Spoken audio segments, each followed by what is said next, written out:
Picture this. You're shuffling through a narrow Roman street. Your sandals are worn thin. Your tunic is soaked through with sweat. And the only thing louder than your growling stomach is the chaos of a city that never sleeps. You're not looking for a fancy dinner. You don't want to recline on a couch and discuss philosophy with the senator. You want something fast, something hot, something that tastes so good you're willing to risk your digestion for it. Welcome to the world of ancient Roman junk food, a world of greasy counters, questionable sausages, and honey-drenched desserts that will stick to your fingers and your memory. But here's the question. What did Romans eat when nobody was watching? What did they grab on the run, eat with one hand, and pretend they hadn't touched? And more importantly, would you have been brave enough to try it? If you're ready to walk the back alleys of the empire with an empty stomach and an open mind, hit that subscribe button and ring the bell, because we're about to find out what Rome really tasted like when the togas came off. You're weaving through a crowd that smells of sweat, cheap perfume, and ambition gone sour. The sun is brutal, the kind of heat that makes your tunic stick to your back and your thoughts turn simple. You're not looking for poetry or politics. You're looking for a counter, a stone ledge with holes carved into it, each one holding a clay pot that's been bubbling since before dawn. This is the thermopolium, Rome's answer to hunger when you don't have time for a couch, a slave to fan you, or the patience to pretend olives are interesting. You step up to the counter and the vendor doesn't greet you. He just nods at the pots. There are no menus, no prices listed, no names for what's inside. You point at the one that smells like smoke and regret. He dips a crusty ladle into the clay belly of the pot and slops something onto a chipped wooden plate. It's dark, it's thick. It might be lentils. It might be something that was lentils 3 days ago. You don't ask. In Rome, asking is the first sign you don't belong. Your eyes drift to the other pots. Fried cheese balls sit in a pool of oil so old it's developed a personality. A row of sausages hang from a metal rack, their skins glistening. Their origins a mystery. You're not sure you want solved. The vendor catches your look and gives a small, private smile, the kind that says he knows exactly what's in those casings, and he's not going to tell you. You feel a strange thrill, the same kind you got the first time you slipped into the back room of a bathhouse when you weren't supposed to. This isn't just food. This is a transaction between you and your own courage. You buy one of the sausages. It's warm, greasy, and it bends in your hand like it has secrets. You take a bite. The skin snaps. Inside, there's pork, mostly pork, and a haze of pepper and cumin that hits your throat like a dare. It's good. It's so good you immediately stop wondering what else might be in there. That's the genius of Roman street food. It makes you forget to ask questions you don't want answered. You eat standing up, using a hunk of stale bread to scoop up the last of the stew. Around you, laborers lean against the counter. Slaves grab food for their masters. A poet recites something to no one, and a woman with expensive sandals and a very cheap tunic pretends she's just passing through. Nobody judges. Nobody stares. The thermopolium is the one place in Rome where your status doesn't matter, only your appetite. And for a few minutes, standing in the dust with a greasy plate in your hands, you feel like you finally belong to the city. But your stomach isn't done asking for more. And on the next block, you hear the crackle of roasted chickpeas and the shouts of a vendor who claims his will make you strong, wise, and maybe a little less lonely. You wipe your hands on your tunic and follow the sound. The sound pulls you off the main thoroughfare and into a pocket of the forum where the air smells less like politics and more like roasting earth. There he is, a wiry man with forearms blackened from charcoal, standing over a metal brazier that glows like a secret. He's scooping something from the coals with a clay shovel, tossing them into a shallow bowl. They land with a sound like pebbles falling into a grave. Roasted chickpeas, cissa arietinum, if you want to sound educated. Rocks pretending to be food, if you want the truth. He catches you watching and grins. Hot, he says, and that's the whole sales pitch. No adjectives, no claims of quality, just hot. He pours a handful into a cone of recycled papyrus. You can still see faint traces of someone's grocery list on the outside, and holds it out. You hesitate.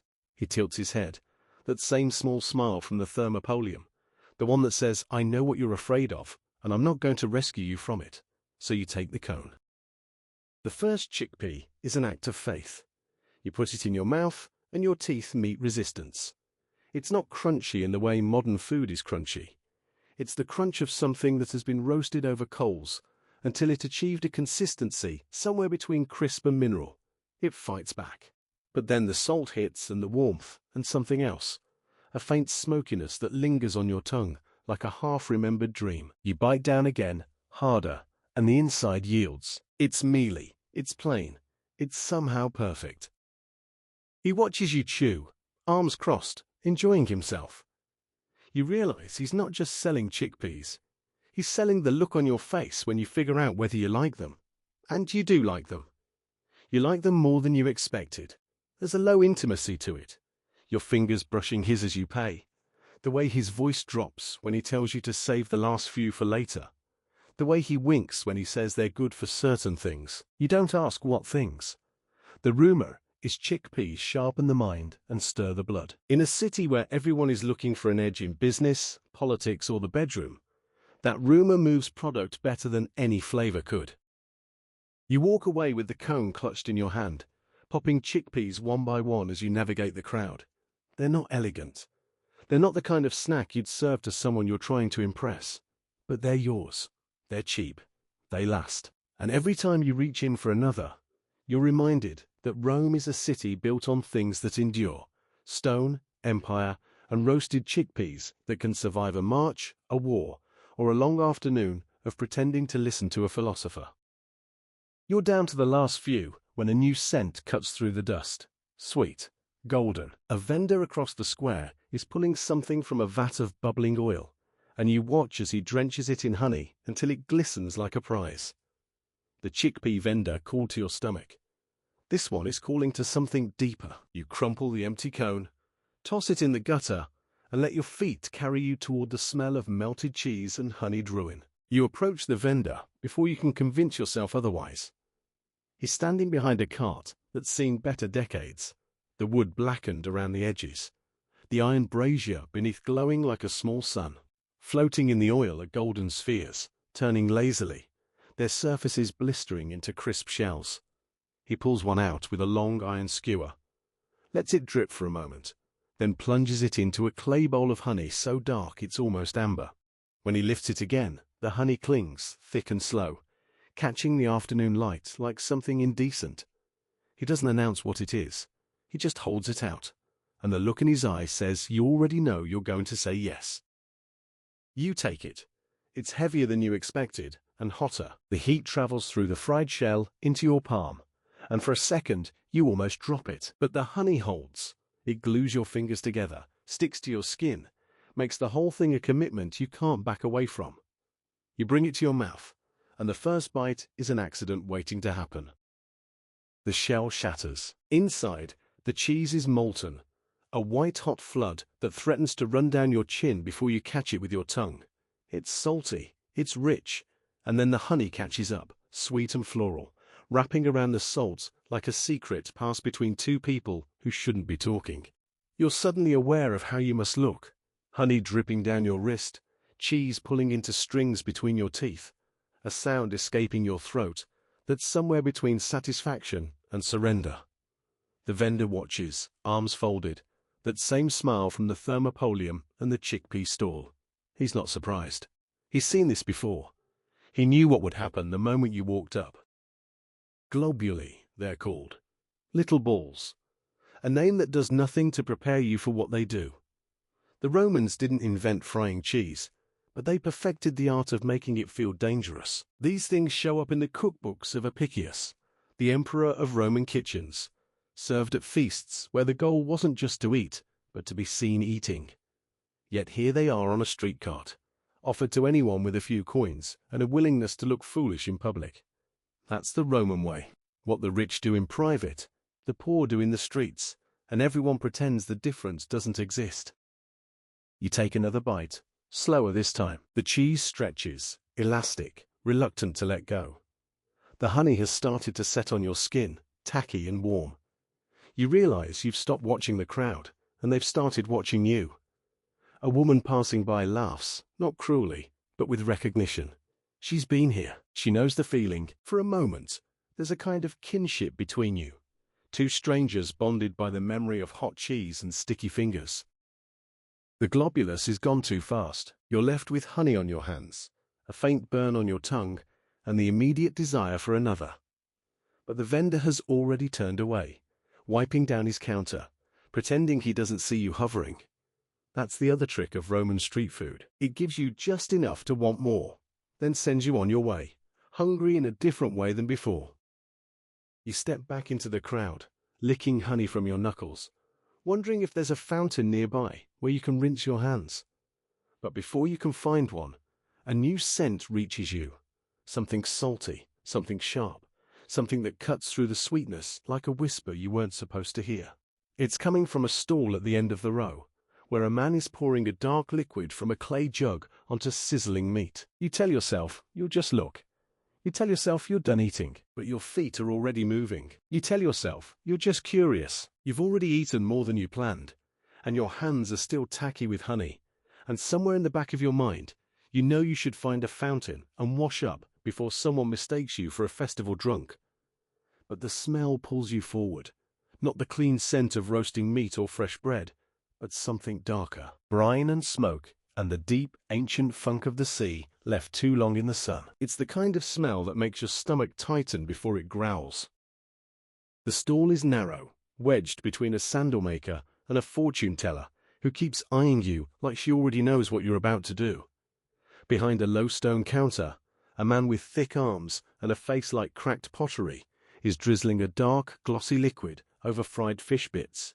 The sauce is almost black, so thick it moves like oil, and when it hits the hot fish, it hisses and steams, releasing a cloud of vapor that smells like salt, like earth, like something you shouldn't want, but suddenly can't live without. Garum, the Roman obsession, the secret they poured on everything: fried cheese, roasted chickpeas, even the honey cakes if they were feeling bold. He sees you staring and holds up a small clay cup. No words. Just that same knowing look you've seen at every stall today. You hesitate, but your hand is already reaching for the coin. He fills the cup halfway and pushes it towards you.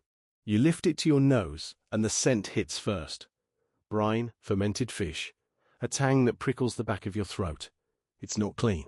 It's not polite. It's the flavor of a city that's too big to pretend anymore. You dip your finger in. The liquid is warm, silky. You put it on your tongue, and the taste unfolds like a door opening onto a room you weren't supposed to enter.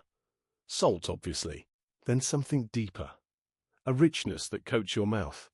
A savory depth that makes you think of smoke and skin, and late nights spent in places you don't tell your mother about. It's the taste of transgression, and you want more.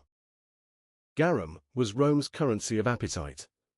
They made it by layering fish guts, mackerel, anchovies, whatever came in the nets, with salt in massive clay vats, and leaving them in the sun to ferment. The smell was so foul that production was banned inside city limits.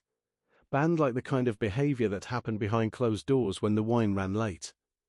But once the liquid was drawn off, once it was aged and bottled, it became something else. Something that emperors hoarded and poets praised, and every cook in the empire used to turn cheap grain into something you'd beg for. You buy a small handful of fried fish bits, watch him splash another spoonful of garum over them, and eat standing there, letting the sauce run down your fingers. It's aggressive. It's unforgiving. It makes you feel like you've crossed some invisible line. Not the one between clean and dirty, but the one between eating and wanting. A woman beside you catches your eye, her own fingers slick with the same dark liquid, and for a second you share something unspoken. This is what Rome tastes like when no one's keeping score. You lick the last of it from your palm and step back into the sun. The garum lingers on your tongue, warm and insistent, a memory that refuses to fade. Your stomach has stopped growling, but something else is stirring, a craving not for food exactly, but for the next thing that will make you feel this alive. Across the square, a vendor is arranging something sweet on a wooden board. Dates, plump and sticky, gleaming with honey. You catch a whiff of nut and spice, and your feet are already moving before you decide to follow. The vendor is arranging them on a shallow wooden board, each date split open like a secret willingly told, the dark flesh peeled back to reveal a core stuffed with crushed walnuts and almonds. They gleam with honey, a glaze so thick it's begun to crystallize at the edges, catching the sun in tiny amber fractures. You don't need to ask what they are. The smell alone, sweet, nutty, with a low animal richness from the honey, tells you everything. Dulcia, domestica, home sweets.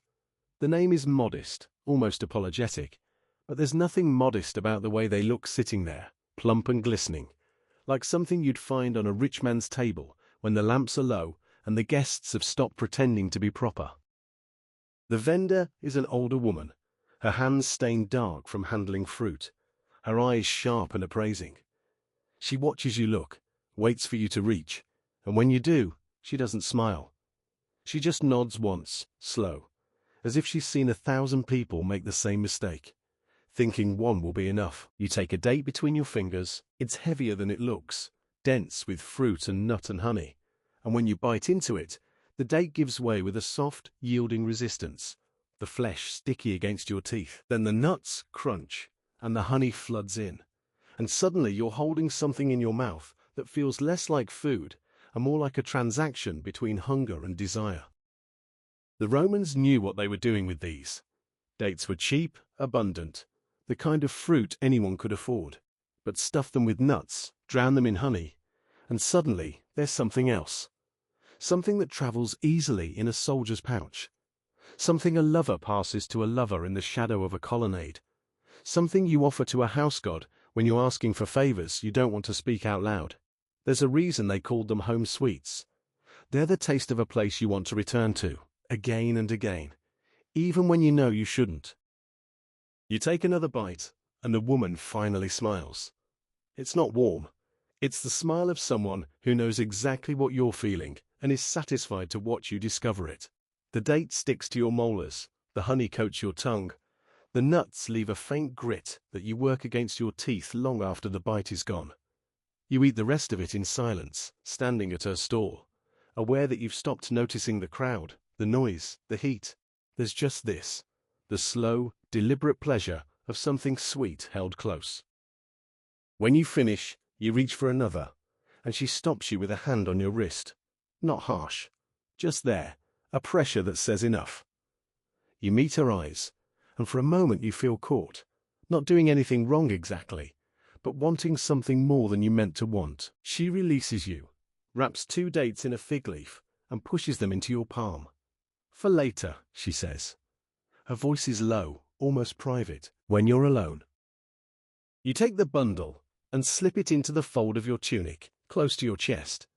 Your fingers are sticky. Your mouth is full of honey and nut, and the memory of her hand on your wrist. You walk away without looking back, because you know if you look back, you'll go back, and you're not sure you trust yourself to stop at 2. The crowd swallows you again, and for a while you just walk, letting the sweetness settle, feeling the small weight of the wrapped dates against your ribs. Your stomach is full. Your skin is tacky with honey and garum and the ghost of fried cheese. You should find a fountain. You should go home. But Rome is still humming around you, and somewhere ahead there's another stall, another scent, another thing you haven't tasted yet. You told yourself you were just looking.